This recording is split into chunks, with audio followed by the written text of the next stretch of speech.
2004 में सड़क परिवहन एवं राजमार्ग और नागर विमानन मंत्रालय के राज्य मंत्री general doctor VK. Singh retired ने मिशन रेडियोलॉजी इंडिया को लॉन्च किया। इसके साथ ही मिशन रेडियोलॉजी इंडिया के विशेष रूप से तैयार किए गए माई स्टैम्प को भी पेश किया गया। इस मौके पर दिल्ली सर्कल के post master general operations Ashok Kumar ने रिलीज के लिए पहले एल्बम को प्रस्तुत किया।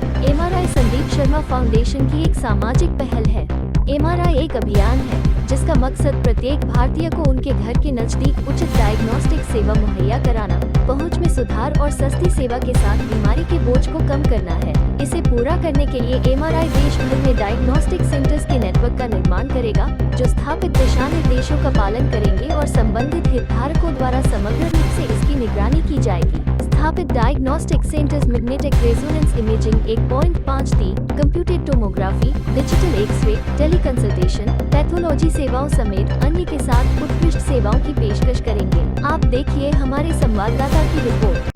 आज मिशन रेडियोलॉजी इंडिया का एक कार्यक्रम की शुरुआत हुई है, उनकी स्टैम्प रिलीज हुई और ये एक बहुत बड़ा मिशन है और जिसका लक्ष्य है कि जो रेडियोलॉजी के जो डायग्नोस्टिक्स होते हैं उसके अंदर हम कैसे सस्ते से सस्ते डायग्नोस्टिक सुविधा को प्रोवाइड करें। और ये स्वयंसेवी संस्थाओं के साथ मिलकर, अलग अलग सेवा भाव से जो लोग चला रहे हैं उनके साथ मिलकर कैसे एक सामान्य व्यक्ति का खर्चा कम हो, उसके ऊपर ध्यान देगा। ये किसी से पैसा नहीं इकट्ठा कर रहे, लेकिन जो लोग चला रहे हैं वहां पर कॉस्ट को कैसे डिफरे किया जाए उसके ऊपर काम कर रहे हैं, ताकि सामान्य व्यक्ति को जो चीज़ आ जाएगा 6,000 की है वो उसको 2,000 के अंदर मिले। और पूरे देश के अंदर चलेगा, एक बड़े व्यापक रूप में चलेगा। मुझे लगता है कि एक बार जब कार्य शुरू हो जाता है ऐसा, तो बड़ी जल्दी वो पूरे देश के अंदर फैलेगा। यहाँ पर बैठे सभी विशेष गुण संपन्न विशेषगण, एक ऐसा प्रोग्राम जो कि क्रांतिकारी है, लोक भावना से प्रेरित है और देश के अंदर एक ऐसी चीज करना चाहता है जिससे एक सामान्य व्यक्ति का फायदा। सरकार अपनी तरफ से कोशिश कर रही है हेल्थ सेक्टर के अंदर की क्या क्या किया जाए। बड़ी लंबी योजना है, लंबी योजना के लिए बजट भी लंबा चाहिए।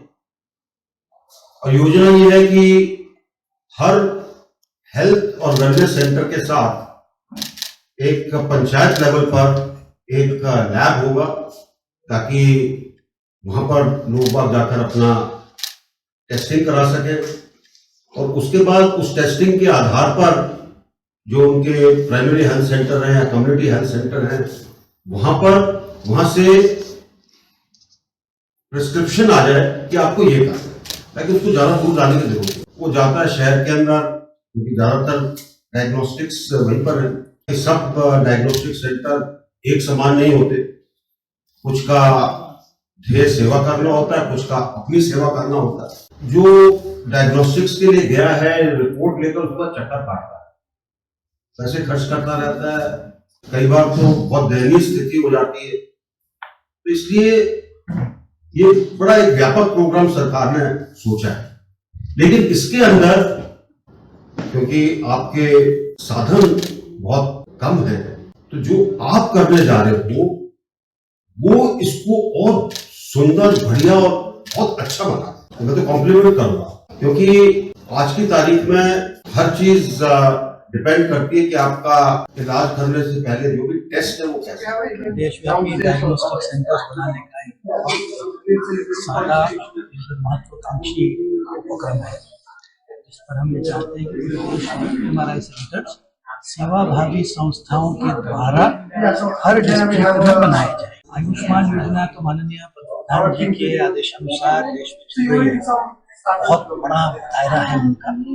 उसमें अगर एक छोटा सा भी हम योगदान दे पाए तो हम अपने आप को खुशकिस्मत समझेंगे। ये आपके मन में ये सवाल कब उठा कि आपको जो है रेडियोलॉजी इंडिया एक मिशन को चलाना चाहिए? 2.5 साल पहले जब ये कोरोना जो हम आज भूल से गए हैं, तब ये पता चला कि इक्विपमेंट कितने इम्पोर्टेंट हैं। इसको हम मेडिकल फील्ड में पैरामेडिकल बोलते हैं। तो उनका भी कितना बड़ा रोल है। तो मेडिकल फील्ड से जुड़ा हुआ काम होना चाहिए ही चाहिए, और वो और फुटिंग पे होना चाहिए। अभी जिस हिसाब से काम चल रहा है मेडिकल लाइन का, आप उससे संतुष्ट नहीं थे क्या? मेरे संतुष्टि की बात इसमें आती नहीं। मैं चाहता हूं कि 130 करोड़ के देश में हर व्यक्ति संतुष्ट रहे। मैं तो चाहता हूं 130 करोड़ में डिब्रूगढ़ में भी जो गांव में व्यक्ति रहता है वो खुश रहे, कानपुर के देहातों में भी जो व्यक्ति है उसने खुश रहना चाहिए।